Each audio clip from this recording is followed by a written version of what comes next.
The council chamber fell silent as Ambassador stepped forward. His blue skin had lost its usual glow, and his four eyes showed the weight of endless sleepless cycles.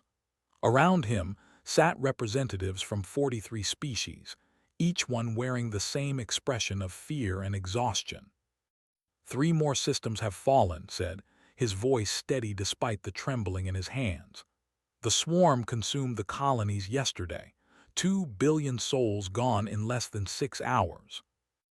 A wave of shocked whispers filled the massive chamber. They were an old race, one of the founding members of the Galactic Council. They had survived wars, plagues, and disasters for over 10,000 years. Now they were nothing but dust and memories. Commander stood from his seat, his armored scales clicking together. The warrior was known throughout the galaxy as a brilliant military mind. He had won countless battles and saved dozens of worlds. But now, even his confident bearing showed cracks. "We cannot keep running," said. "We have retreated from 27 systems. Our fleets grow smaller while the swarm grows larger. Every ship they destroy, every world they consume makes them stronger." Nodded slowly. He had commanded fleets before taking his position as ambassador. He understood war and sacrifice, but this enemy was unlike anything the galaxy had ever faced. "They adapt to everything we use against them," explained to the council.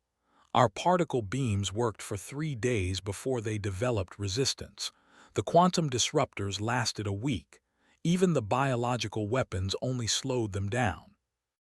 A representative from the moth species raised one delicate wing. "What about the defense stations, the ones guarding the outer rim?" "Destroyed," answered bluntly. "The swarm tore through them like they were made of paper. They learn from every encounter.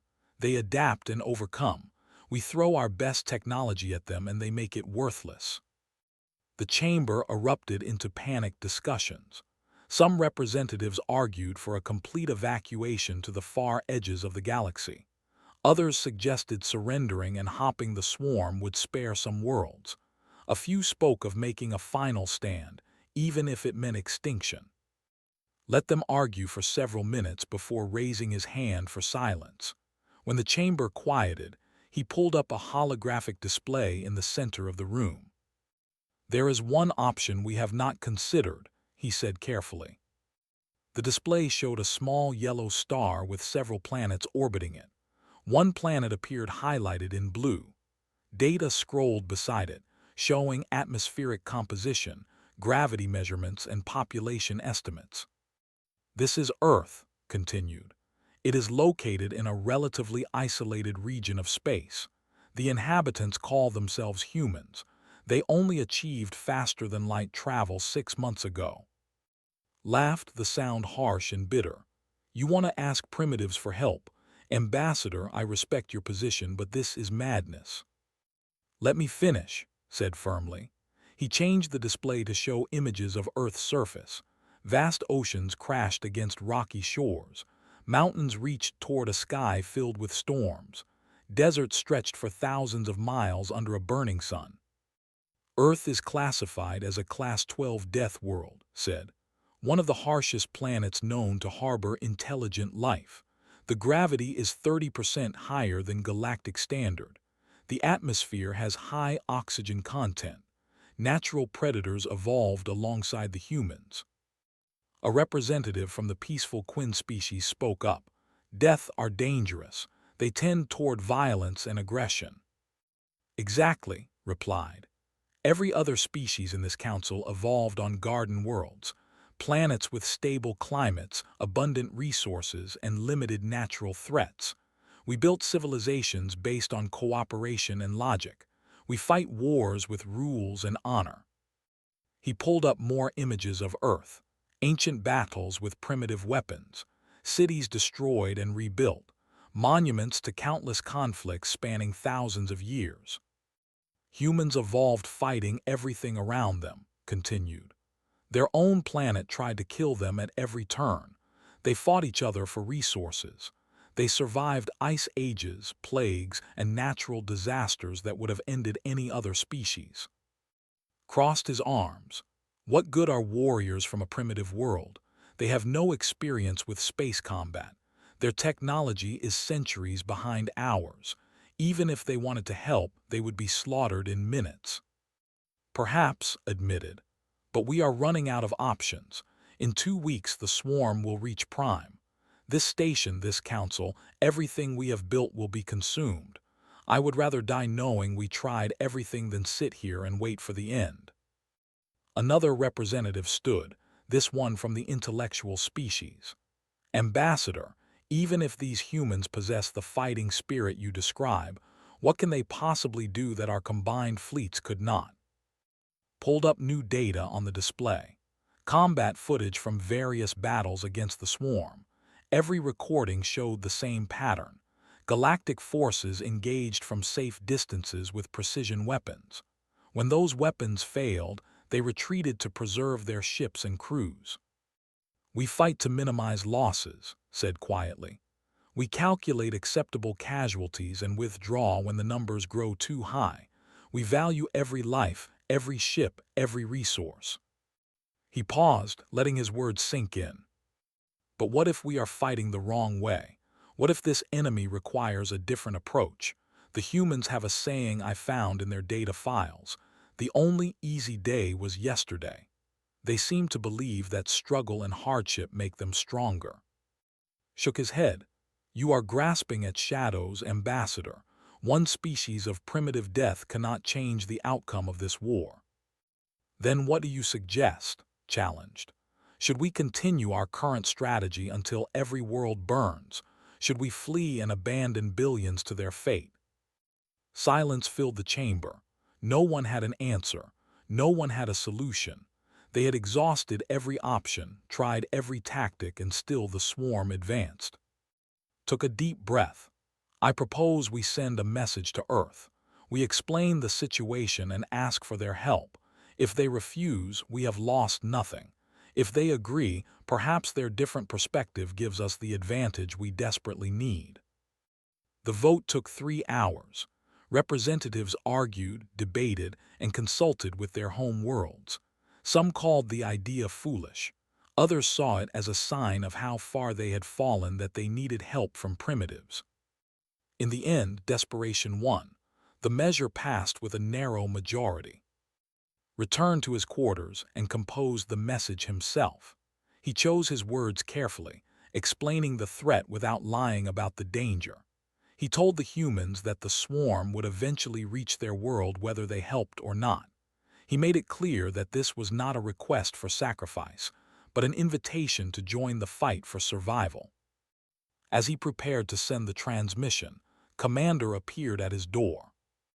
You realize they will probably die, the warrior said. If they come, if they bring their primitive ships and weapons, the swarm will destroy them. I know, replied, but I have reviewed everything we know about humans. They have fought and survived against impossible odds their entire existence. Maybe, just maybe, they know something we do not. He pressed the button, and the message launched toward Earth at faster-than-light speed. Now we wait, said, staring at the stars beyond his window. Somewhere out there, the swarm was coming, and somewhere else on a distant primitive world, humanity was about to receive the strangest invitation in their short spacefaring history. The galaxy trembled, though it did not yet know why. Admiral Kate was reviewing supply reports when the alarm sounded. She looked up from her desk at UN Space Command headquarters, her coffee forgotten as red lights flashed across every screen in the building. Admiral, we have an incoming transmission, her aide said, bursting through the door. It is not from any Earth vessel. Kate stood immediately, her military training pushing aside the momentary shock. Humanity had achieved faster-than-light travel only 6 months ago. They had explored a dozen nearby systems and found nothing but empty planets and asteroid fields. The universe seemed quiet and lifeless. Until now. Route it to the main communications center, Kate ordered, and get President Cooper on the line. Wake him if you have to. 20 minutes later, Kate stood in a secure room with a dozen officials, all staring at the holographic image floating before them. The alien who called himself Ambassador looked tired and desperate. His message was clear and terrifying. An alien invasion, President Daniel Cooper said slowly. He was a calm man, elected because of his steady leadership during the climate crisis, but even he looked shaken. They want our help fighting an enemy that has destroyed dozens of civilizations. 27 civilizations confirmed destroyed, Kate corrected, reading from the data file had included. Billions dead, entire star systems consumed, and this swarm is still growing.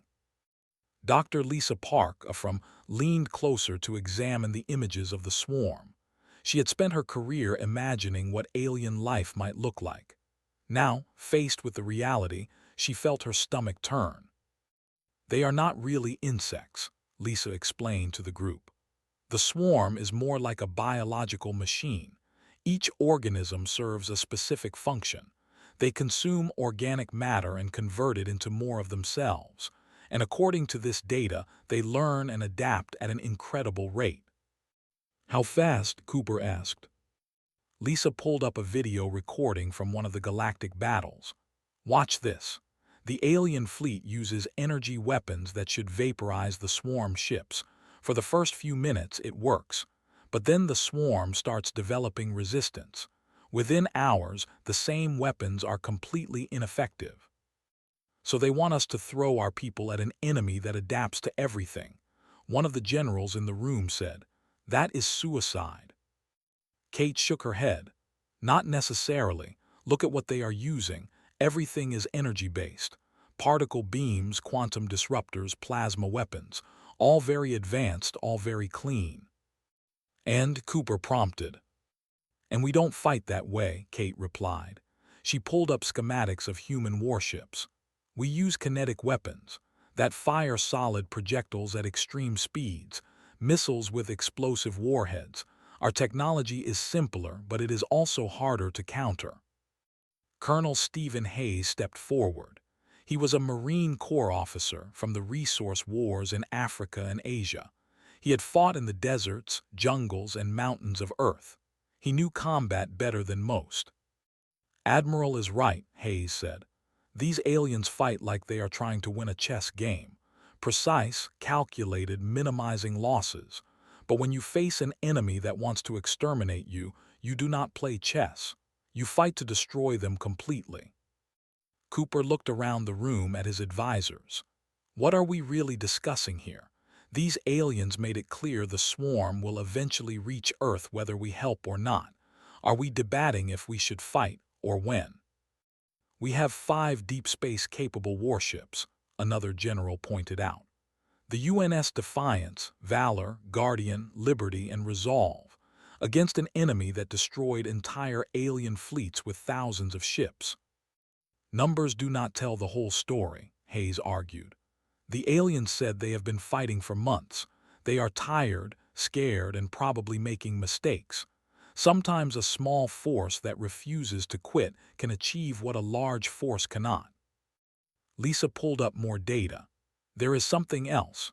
According to Ambassador, all these advanced species evolved on what they call garden worlds. Stable climates, few natural predators, abundant resources. They built civilizations based on cooperation." "Earth is not a garden world," Kate said quietly. "No," Lisa agreed. "Earth tried to kill humanity at every turn. Ice ages, plagues, droughts, floods, earthquakes. Humans survived by adapting and fighting back. The aliens might see us as primitive, but we have something they do not." "What is that?" Cooper asked. "Experience with extinction-level threats," Lisa answered, "and the will to do whatever it takes to survive." The room fell silent. Cooper walked to the window, looking out over the lights of Geneva below. Millions of people going about their lives, unaware that humanity had just learned they were not alone in the universe, unaware that an existential threat was coming for them. "If we do nothing, the swarm eventually reaches Earth," Cooper said. "If we help, our people might die far from home fighting for strangers. But if we win, we save not just them but ourselves." He turned back to face the room. I need options. What can we realistically do? Kate pulled up a tactical display. We send a task force. The UNS Defiance as the flagship, with Valor, Guardian, and Liberty as escorts. Keep Resolve here to defend Earth. That gives us 4 ships and approximately 2,000 crew members. We would also need ground forces, Hayes added. If this fight comes down to planetary defense, ships alone will not be enough. I volunteer to lead a Marine Expeditionary Unit, 500 of our best. That is suicide, one of the older generals said. You would be vastly outnumbered and fighting an enemy we know nothing about. Hayes smiled grimly. Sir, the Marines have been outnumbered before. It has never stopped us. Cooper looked at Kate. Admiral, your honest assessment, can we make a difference? Kate considered the question carefully. She had commanded ships during the asteroid mining conflicts.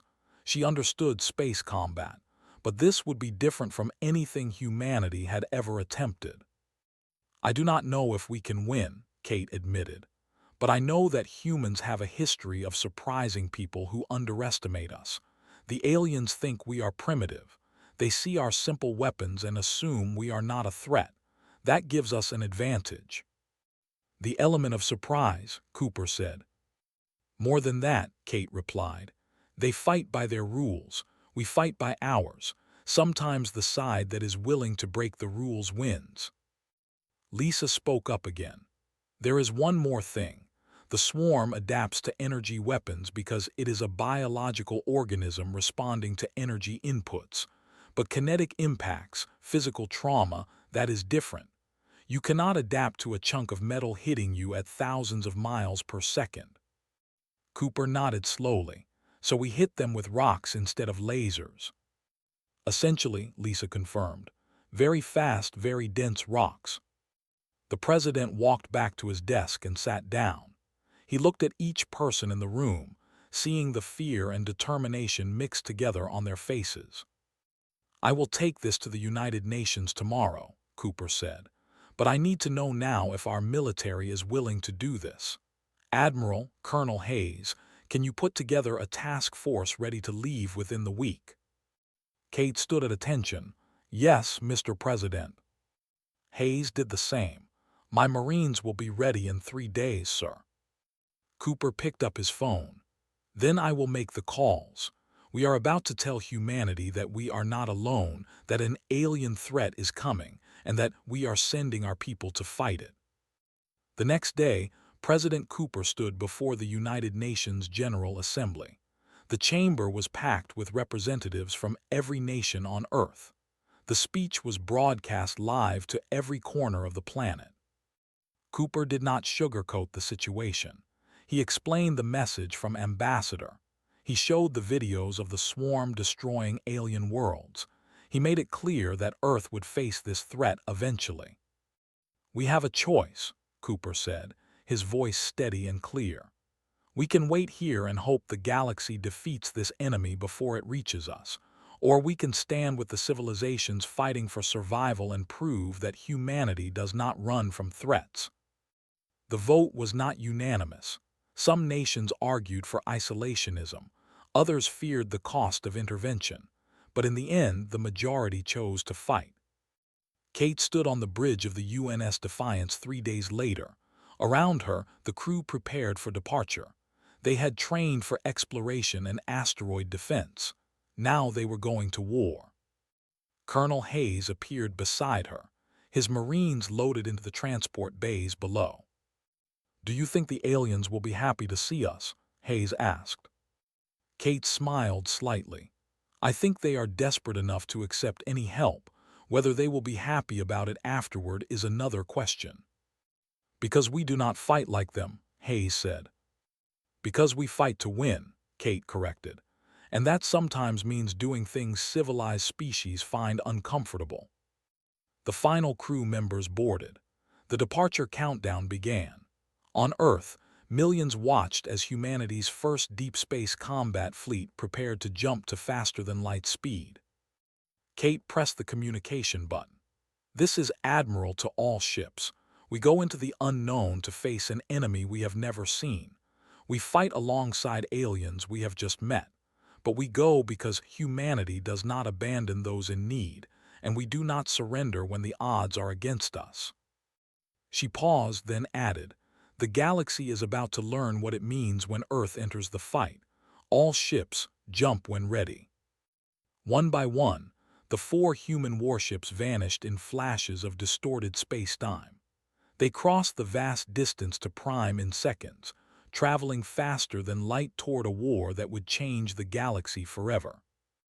On Earth, President Cooper stood at his window, watching the stars. Somewhere out there, his people were heading into danger. He could only hope they would come home. But if they did not, he knew they would make humanity's first impression on the galaxy one that would never be forgotten. The human fleet emerged from faster-than-light travel near Prime, and immediately every sensor on the station locked onto them.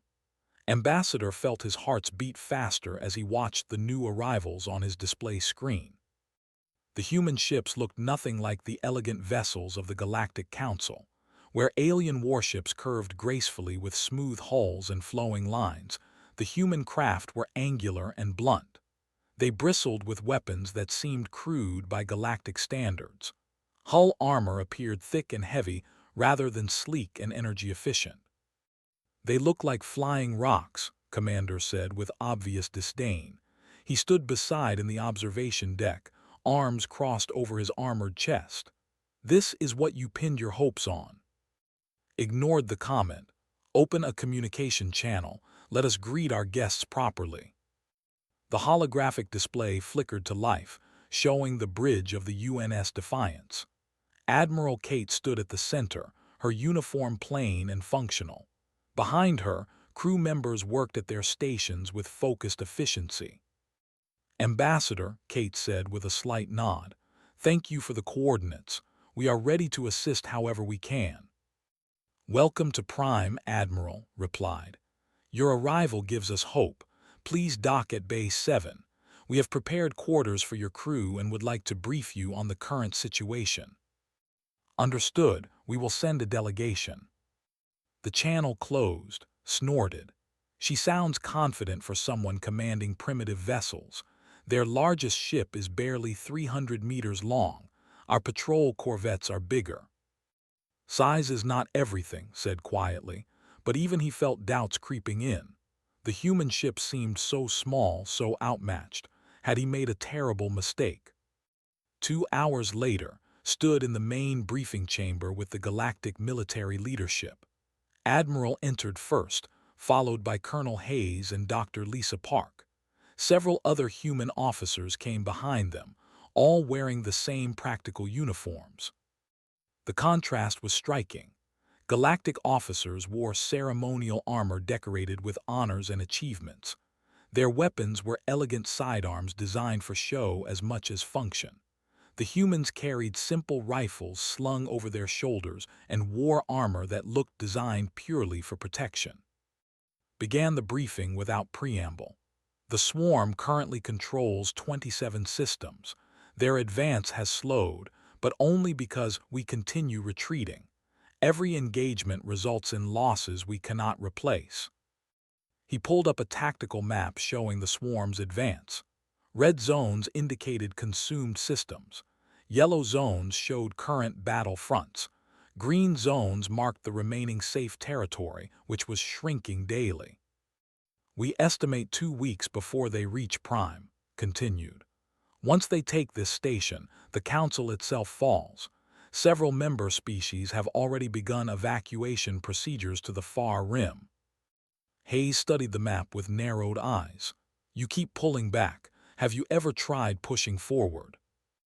Looked at the human colonel as if he had said something foolish. "We cannot push forward. The swarm adapts to every weapon we use. Our ships are technologically superior, but their numbers overwhelm us." "What about ground forces?" Hayes asked.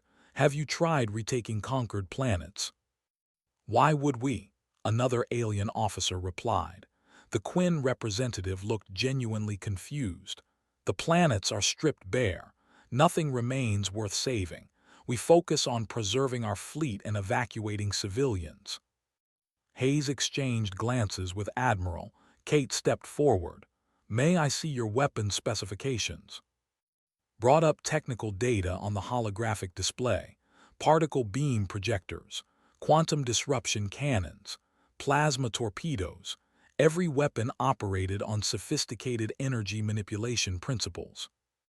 "These are impressive," Kate said carefully, "but I notice everything relies on energy delivery. Do you use any kinetic weapons?" "Kinetic weapons," repeated the phrase as if it were foreign. "You mean solid projectiles. Those are obsolete.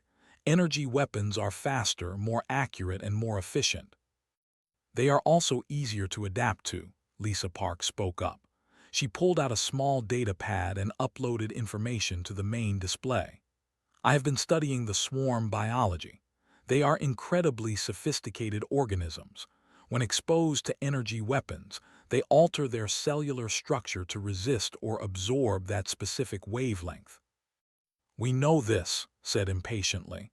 "That is why we keep developing new weapons, but they adapt to each one within days." "Because you are still using the same approach," Lisa explained. "Energy weapons all work on similar principles. You are giving the swarm a consistent pattern to learn from, but kinetic impacts are different. You cannot adapt cellular structure to ignore a chunk of metal hitting you at 10,000 meters per second." Another officer laughed. "Your species still uses metal projectiles. We abandoned those weapons centuries ago." Hayes smiled, but there was no warmth in it. "And how is that working out for you?" The chamber fell silent. The uncomfortable truth hung in the air. Spoke carefully, trying to ease the tension. "Perhaps the humans could explain their tactical approach. We invited them here because they see things differently." Kate nodded. "Our approach is simple. We identify the enemy's strength and avoid it. We find their weakness and exploit it. We do not fight fair, and we do not give them time to adapt." "That sounds like cowardice," said bluntly. "That sounds like survival," Hayes countered. "On Earth we have a saying: there is no second place in a gunfight. You win or you die. Honor does not matter if you are dead." Scales bristled with anger but raised a hand. "Please, continue, Admiral." Kate brought up the technical specifications of human weapons. "Our accelerate tungsten rods using magnetic fields. Each projectile weighs 5 kilograms and travels at roughly 30 kilometers per second. The kinetic energy on impact is equivalent to a small nuclear weapon." The alien officers studied the data with obvious skepticism. One spoke up. "These weapons are short-range and imprecise. How do you expect to engage swarm vessels at combat distance?" "We do not engage at your combat distance," Hayes said. "We get close. We use cover. We make them come to us, and then we hit them with everything we have." "That is suicide," declared. "The swarm will surround and destroy you." "Maybe," Hayes admitted, "but they will lose ships doing it, and they will learn that humans are not easy prey." The briefing continued for another hour. The aliens explained their defensive strategies. The humans asked questions that made the galactic officers uncomfortable. Why retreat instead of counterattack? Why preserve ships instead of completing the mission? Why fight from a distance instead of up close? Finally called for a break. As the aliens filed out, many shaking their heads, he approached Admiral privately. "I hope I did not make a mistake inviting you," said honestly. "Commander thinks you are reckless. Others believe you are primitive and do not understand modern warfare." Kate looked at the ambassador steadily. "And what do you think?" Was quiet for a moment. "I think you are dangerous, but perhaps that is what we need." Before Kate could respond, alarms blared throughout the station. A junior officer rushed into the briefing room. "Scout ships report a vanguard approaching the Helios 7 colony," the officer announced. "Approximately 50 swarm vessels. The garrison is requesting immediate evacuation." Entered right behind, already pulling up tactical data. "The colony has 3,000 civilians still evacuating. The garrison fleet can hold them for maybe 2 hours before they are overwhelmed. We need to send reinforcements. To evacuate or to fight? Hayes asked. To evacuate, of course, replied. We cannot stop 50 swarm ships. The best we can do is buy time for the civilians to escape. Hayes looked at Kate. The admiral studied the tactical situation for a long moment, then made a decision. Colonel, prepare your Marines. All human ships are going to Helios 7. Wait, said sharply. You intend to engage with 4 ships against 50. We intend to win, Kate corrected, or die trying. Either way, those civilians are getting out. Stepped forward. Admiral, I appreciate your courage, but Commander is correct. This is too dangerous for an initial engagement. You do not know what you are facing. Kate turned to face him. Ambassador, you asked for our help because your way was not working. Let us try our way. If we fail, you have lost 4 ships you did not have yesterday. If we succeed, maybe it gives you a new perspective. And what makes you think you can succeed where we have failed? Demanded.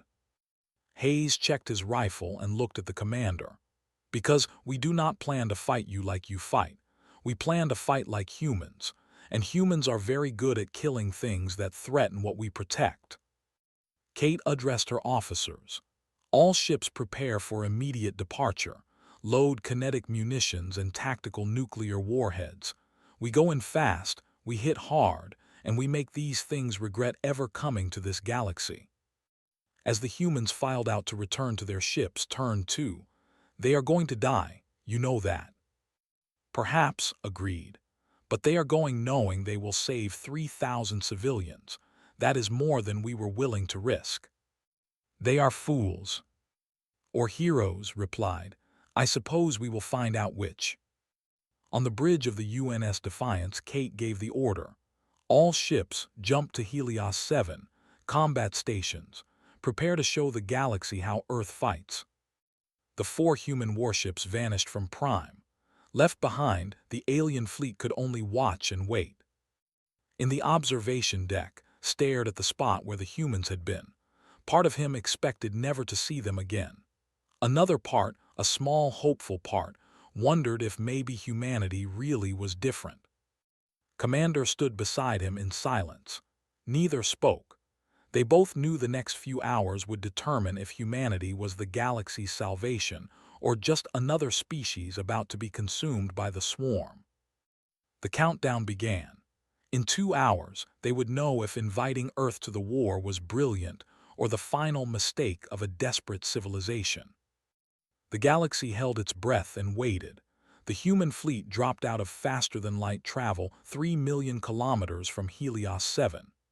Admiral Kate stood on the bridge of the UNS Defiance, watching the tactical display update with cold efficiency. 50 swarm vessels surrounded the colony. Each one looked like a nightmare made real. Organic hulls covered in chitinous armor, weapon pods that pulsed with bioluminescence. The ships moved in perfect coordination, like parts of a single organism. Garrison fleet reports they have lost 6 vessels, Lieutenant Gregg called from the weapons station. Civilian transports are 70% loaded. They need 30 more minutes. They do not have 30 minutes, Kate replied. She pulled up the fleet-wide communication channel. All ships, this is, we go in fast and close. Target priority is creating an opening for the evacuation transports. Captain Reeves appeared on a side screen from the bridge of the UNS Valor. The destroyer captain looked calm despite the impossible odds ahead. Defiance, Valor is ready. Just point us at them. Guardian and Liberty flanking positions, Kate ordered. Valor, you are with me on point. We punch through their formation and make them chase us. Understood, all 3 captains confirmed. Colonel Hayes stood near the tactical station, his Marines ready in the deployment bays below. Once we draw their attention, the civilians can run. That is the idea, Kate agreed. She looked at her crew. Young men and women who had trained for exploration and asteroid mining, not combat against alien horrors, but every face showed determination. All ahead full, Kate commanded. Get us to weapons range. The 4 human ships accelerated toward the swarm at maximum burn. The vessels detected them immediately.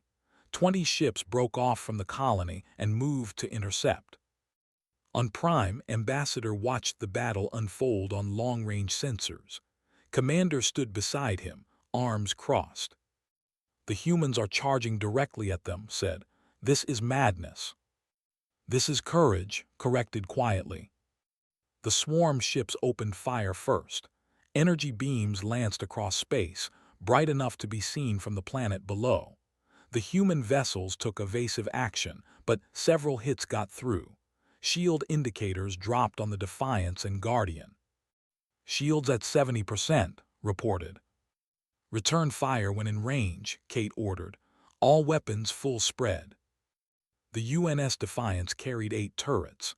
Each turret held 6 barrels loaded with tungsten penetrator rods.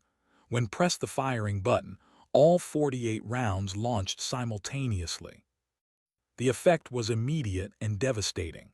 The tungsten rods crossed the distance in seconds, moving too fast for the swarm vessels to dodge.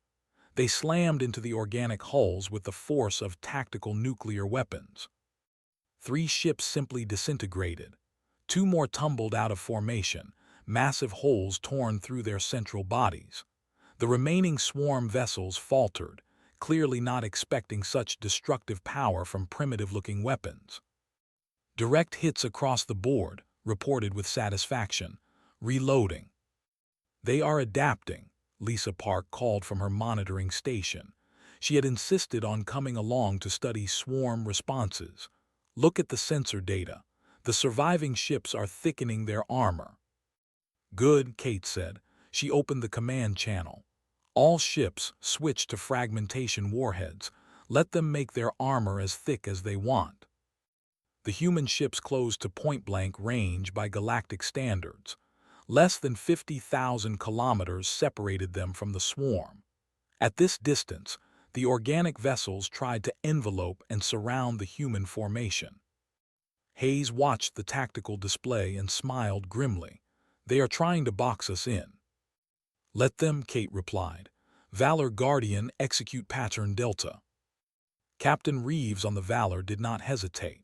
Her destroyer rotated 90 degrees and fired its entire missile complement. 30 warheads streaked toward the swarm vessels, each one carrying a high-explosive fragmentation payload. The missiles detonated among the ships. Thousands of metal fragments expanded outward at supersonic speeds.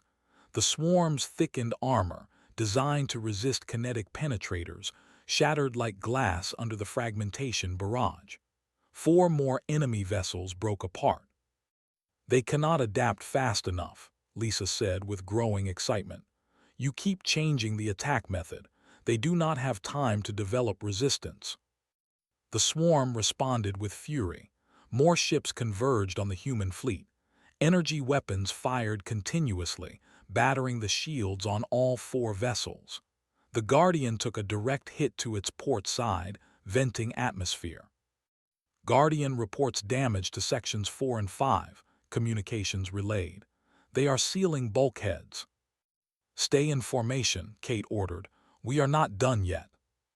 The UNS Liberty swung wide, using the debris from destroyed swarm ships as cover. It's fired in rapid succession, each shot timed perfectly. The captain had found a weakness.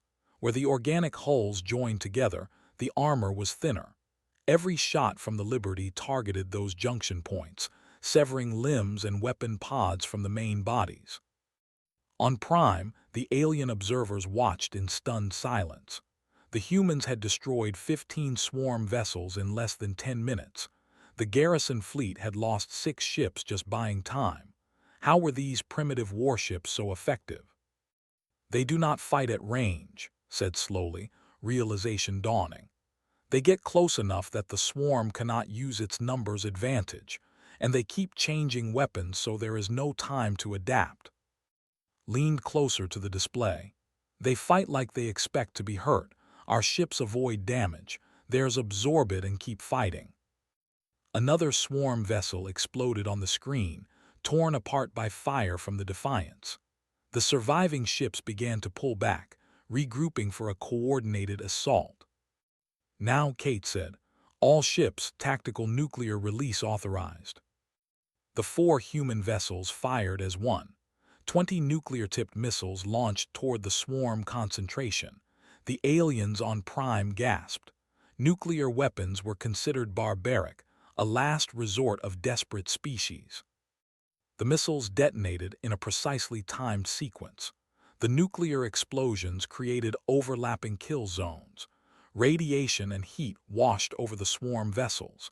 Even their adaptive biology could not survive direct nuclear detonation.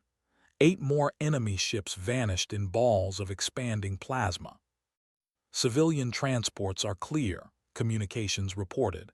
"They are jumping to faster than light." "Good," Kate said, but her expression remained grim. The swarm was regrouping. 25 vessels still remained, and they were learning.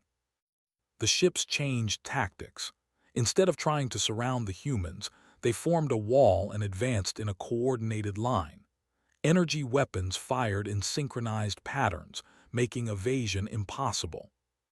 The UNS Guardian could not dodge in time. Multiple beams struck its forward sections.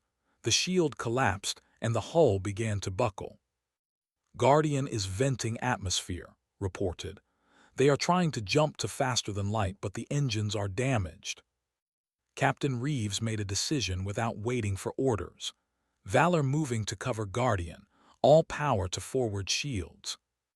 Her destroyer positioned itself between the crippled Guardian and the advancing swarm. Energy beams hammered the Valor continuously. Shield strength dropped rapidly, 50%, 30%, 10%. "Captain, shields are failing," the Valor's tactical officer reported. Reeves looked at her crew. Good people, brave people. She had trained most of them herself. "Get Guardian clear, that is an order." The UNS Guardian limped away under the Valor's protection. Its engines flickered, then stabilized. The ship jumped to faster-than-light speed, escaping to safety. But the Valor was surrounded now. Its shields were gone. Energy weapons cut into the hull. Fires erupted across multiple decks. "Valor, get out of there," Kate ordered over the communication channel. "Negative, Admiral," Reeves replied calmly. "Engines are too damaged, but we still have one move left." She ordered all non-essential crew to the escape pods. 40 people made it off before the swarm closed in too tightly. Reeves sat alone on her bridge, hands steady on the controls. She looked at the tactical display one last time. A massive swarm dreadnought, twice the size of any other vessel, held position behind the smaller ships. "For Earth," she said quietly. She activated the Valor's self-destruct sequence and aimed her dying ship directly at the dreadnought. The destroyer's engines flared one final time, pushing through the swarm formation. Energy weapons tore it apart piece by piece, but the momentum carried it forward. The UNS Valor crashed into the dreadnought at 4,000 meters per second. The impact triggered the remaining nuclear warheads in the ship's magazines. The explosion consumed both vessels and 4 nearby swarm ships. On the bridge of the Defiance, the crew stood in shocked silence. Kate closed her eyes briefly, honoring the sacrifice. "All ships concentrate fire on the remaining targets," she ordered, her voice hard. "Make her sacrifice count." The 3 remaining human warships attacked with renewed fury, fired continuously. Missiles streaked across space. The humans stopped trying to preserve their ships and focused only on destroying the enemy. The swarm could not match that level of aggressive ferocity. They were adapted to fighting species that valued survival. Humans valued victory more. 15 minutes later, the last vessel exploded under fire from the Liberty. The humans had won. Kate stood on her damaged bridge, looking at the debris field around them. They had lost the Valor and Captain Reeves. The Guardian was crippled. The Defiance and Liberty were both heavily damaged. But the civilians were safe. and the swarm had learned that humans did not fight like other species. "Set course for Prime," Kate ordered. "Send a message to Ambassador. Tell him the colony is secure and the civilians escaped." As the battered human fleet limped back toward the station, communication channels across the galaxy lit up. Every species, every military, every leader received the same report. The humans had fought 50 swarm vessels with 4 ships. They had won. They had sacrificed without hesitation to save a colony that was not even their own. On Prime watched the humans return. Commander stood beside him, his usual confident demeanor shaken. "They should have lost," said quietly. "By every tactical calculation they should have been destroyed." "But they were not," replied, "because they do not calculate, they just fight." The ambassador sent a priority message to the Galactic Council, 3 words that would change everything. "Humanity has arrived." 3 weeks after the battle at Helios 7, 12 more human warships arrived at Prime. President Daniel Cooper had sent everything Earth could spare. 20,000 Marines followed in transport vessels, along with supply ships carrying weapons and ammunition. The Galactic Council chambers had changed. Where once elegant alien representatives discussed strategy in measured tones, now human officers stood at tactical displays, speaking in quick, efficient bursts. Admiral Kate coordinated fleet movements from a command center that operated 24 hours a day. Ambassador walked through the transformed station and felt hope for the first time in months. The humans had brought more than ships and weapons.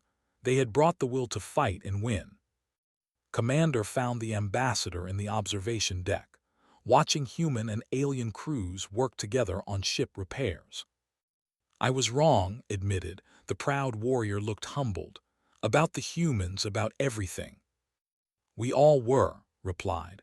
"We thought advanced technology made us superior. The humans proved that determination matters more than sophistication." Below them, Colonel Stephen Hayes walked through a training area with several alien officers. He was teaching them human tactical doctrine. The concept seemed simple but revolutionary to species that had fought by the rules for. "Do not preserve your forces," Hayes explained to a group of Quinn ship commanders. "Preserve the mission objective.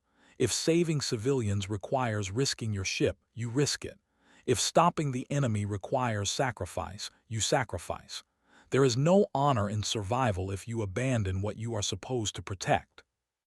The alien officers nodded slowly, absorbing ideas that contradicted everything they had learned.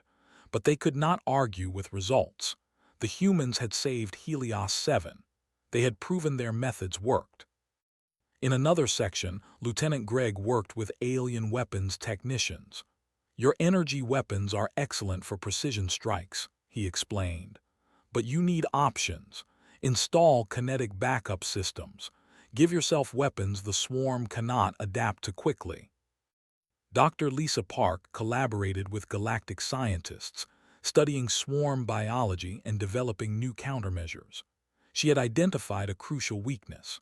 The hive mind coordinated all swarm vessels through biological signals. If they could disrupt that coordination, the entire force would collapse into chaos. But finding the hive mind ship in the massive swarm fleet seemed impossible. It would be hidden among thousands of nearly identical vessels. Admiral called a strategy meeting in the main war room. Representatives from 40 species attended, along with key human officers. The latest intelligence reports showed the main swarm force approaching fast. They had 2 days before it reached Prime. "We have 300 ships," Kate said, gesturing to the fleet disposition on the holographic display. "The swarm has over 4,000. We cannot win a straight fight." "Then we do not fight straight," Colonel Hayes said. He had been promoted to general after Helios 7. "We make them come to us and we hit them with everything we have." One of the alien admirals spoke up. "General Hayes, even with your tactics, the numbers are too extreme. We will be overwhelmed." "Only if we try to stop all of them," Hayes replied. He pointed to the display. "We do not need to destroy the whole swarm. We need to kill their command and control," Dr. Park explained. Lisa stepped forward. "The hive mind operates like a brain. It sends signals to coordinate all the smaller vessels.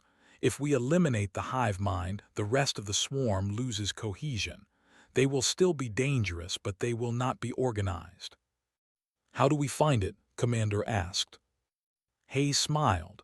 "We make it show itself. I have a plan, but it requires the entire fleet to commit completely. No retreat, no fallback positions. We go all in or we lose everything." Looked around the room at the assembled commanders. Weeks ago, they would have rejected such an aggressive plan.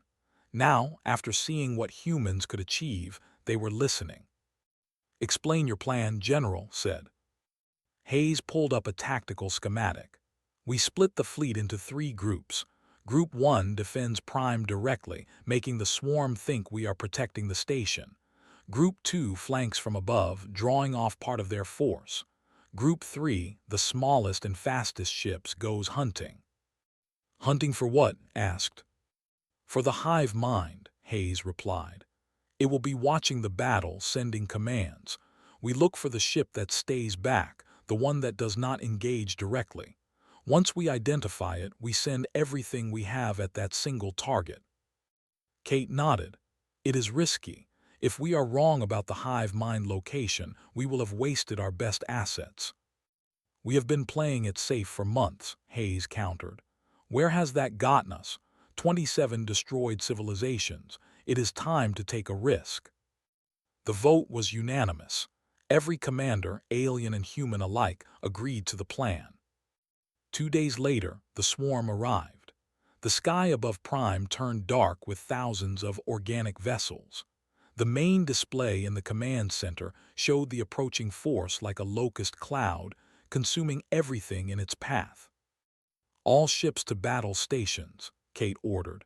"Execute Operation Hammer and Anvil, and may whatever gods you believe in be with us." The Galactic Fleet moved into position. 300 ships against 4,000. The odds were worse than Helios 7, worse than any battle in recorded history. But this time, the galaxy fought as one. Human weapons officers coordinated with alien shield operators. Warriors took lessons from Earth Marines about aggressive boarding actions. Quinn scientists deployed weapons they once considered barbaric. The battle began with a massive exchange of fire. Energy beams and rounds filled space. Nuclear warheads detonated among swarm formations. The vessels adapted quickly, but the combined fleet kept changing tactics, never giving them time to fully compensate. General Hayes commanded the hunting group from the bridge of the UNS Defiance. Kate had given him the flagship for this mission, knowing he would need its heavy weapons if they found the hive mind. "Scan for anomalies," Hayes ordered. "Look for any ship holding back from direct engagement." For 3 hours the battle raged. The Galactic Fleet lost ships steadily, but they destroyed swarm vessels at twice their own loss rate. Human tactics were working, but the sheer numbers were overwhelming. Then Lieutenant found it. "General, I have something. There is a vessel approximately 1 million kilometers behind the main swarm force. It is larger than the others and appears to be broadcasting biological signals across multiple frequencies." Hayes studied the sensor data. "That is it. That is the hive mind. All hunting group vessels, new target coordinates. We go in fast and we do not stop for anything." 15 ships broke from the main battle and accelerated toward the hidden command vessel. The swarm immediately responded, pulling hundreds of ships to intercept. "They are protecting it," reported. "They know we found it." "Then we were right," Hayes said. He opened a channel to all hunting group ships. "This is it. This is what Captain Reeves died for at Helios 7. This is what everyone who has fallen in this war died for. We make it count. All ships attack formation, weapons free." The 15 ships charged directly into a wall of swarm defenders, fired continuously. Missiles streaked through space. Ships exploded on both sides, human and alike. The UNS Liberty took a direct hit that vaporized its entire aft section. The ship tumbled forward, dead in space. The UNS Guardian, repaired after Helios 7, rammed 2 swarm vessels to clear a path. One by one, the hunting group ships died, but they opened the way. Hayes watched his tactical display as only 3 vessels remained. The Defiance, a cruiser called the Daybreak, and a human destroyer named the Horizon. All ships final push, Hayes ordered, straight to the target. The hive mind vessel tried to flee, but it was slow and ungainly, designed for command, not combat. The 3 attacking ships closed the distance rapidly. The Daybreak exploded under concentrated fire from swarm defenders. The Horizon lost its engines and drifted away, crippled. Only the Defiance remained. Hayes looked at his crew. Good people who had trusted him followed him into hell itself. All hands, abandon ship. Get to the escape pods. Sir, we cannot leave you, protested. That is an order, Lieutenant, Hayes said firmly. Someone needs to survive to tell Earth what happened here. Now go. The crew evacuated reluctantly. Hayes waited until the last pod launched, then sealed the bridge. He set course directly for the hive mind vessel and locked the controls. This is General Stephen Hayes to Admiral, he broadcast. Target confirmed. Engaging. On Prime, Kate heard his transmission and understood immediately what he intended. Stephen, do not do this. We can send support. No time, Hayes replied calmly. This thing dies today. Tell President Cooper that Earth did not surrender. Tell him we won. He cut the communication and looked at the hive mind ship growing larger in his. It was massive, easily 10 times the size of the Defiance, but size did not matter anymore. Hayes activated the ship's self-destruct sequence and overrode all safety protocols. Every reactor, every weapon, every power cell was set to cascade failure. The swarm defenders tried to stop him, but the Defiance was already too close. Hayes crashed his ship directly into the hive mind vessel at maximum speed. The resulting explosion was visible from Prime. A new sun appeared in space for 3 seconds as every nuclear warhead aboard the Defiance detonated simultaneously. When the light faded, both ships were gone, and across the entire battle space, something incredible happened. The swarm vessels stopped coordinating. They began attacking each other, confused and directionless. The organized threat became chaotic prey. The hive mind is destroyed, Kate announced to the fleet. All ships engage at will. End this. The combined galactic fleet, no longer fighting a coordinated enemy, tore through the swarm remnants. By the end of the day, the threat was broken.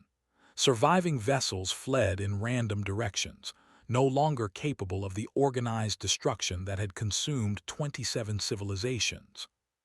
The war was over. Humanity had won it. 6 months later, Earth officially joined the Galactic Council. Admiral Kate stood before the Assembly as humanity's first representative. The chamber was full of species that had learned to respect the warriors from the Death World. President Daniel Cooper spoke via hologram from Earth. We did not seek this war, but when asked to help, we did not hesitate. We fought alongside you, bled alongside you, and many of our people died alongside yours. We hope to build a lasting peace together. Ambassador rose and gestured for silence. When the chamber quieted, he spoke. 6 months ago, we invited humanity to help us survive. We thought we were asking primitives to sacrifice themselves. Instead, they taught us how to fight, how to win, how to be worthy of survival. He paused, looking directly at Kate. The galaxy trembled when humanity entered this war, not because we feared them, but because they shook the very foundations of how we understood conflict. They showed us that sometimes preservation requires destruction, that sometimes peace demands violence, and that courage matters more than technology. A memorial service was held on Prime for all the fallen. Human and alien names were read aloud together. Captain Reeves, General Stephen Hayes, thousands of others who gave everything. A monument was erected in the central plaza. Two figures stood carved in stone, a human and an alien, side by side, looking toward the stars. The inscription read simply, "They trembled the galaxy and saved it." Kate stood before the monument late one evening, alone with her thoughts. Commander approached, his armor polished for the memorial ceremony. "Do you think they knew?" asked quietly. "Reeves, Hayes, all the others. Did they know their sacrifices would matter?" "They knew they were protecting something worth dying for," Kate replied. "That was enough." Nodded slowly. "My species has fought wars for thousands of years. We considered ourselves warriors, but the humans showed us we were only soldiers following rules. True warriors fight for something bigger than themselves." On Earth, President Cooper addressed his planet one final time before stepping down. The war had aged him, but his voice remained strong. "We went to the stars expecting to explore and learn. Instead, we found a galaxy in need. Our people responded with courage and sacrifice. We proved that humanity, despite our flaws and our violent history, can be a force for good. We protected those who could not protect themselves. That is who we are. That is who we must always be." Children on Earth and Prime now played together in exchange programs. Young humans learned alien languages while alien youth studied Earth history. The barrier between species had broken down through shared sacrifice. Admiral completed her term as Earth's representative and returned home. She visited the families of every human who had died in the war, personally thanking them for their loved one's sacrifice. When reporters asked if she thought humanity's violent nature was a blessing or a curse, she smiled sadly. "We are what Earth made us. Hard because our world was hard, aggressive because we had to be to survive, but we are also compassionate, loyal, and willing to stand for those in need. The galaxy saw our capacity for violence and feared us. Then they saw what we used that violence to protect and they understood us." Years passed. The Galactic Council grew stronger with Earth as an equal member. New threats arose, but they were met with the combined strength of species that had learned to fight together. And whenever young alien cadets asked their instructors about the war, they heard the same story. About a desperate ambassador who invited an unknown species to help. About warriors from a death world who fought with no hope of reward. About humans who taught the galaxy that sometimes the greatest strength comes from the willingness to sacrifice everything for others. The galaxy had trembled when humanity entered the fight, but it was a trembling that heralded not destruction, but salvation. And in the end, both humanity and the galaxy were forever changed by the moment they stood together against the darkness and refused to surrender.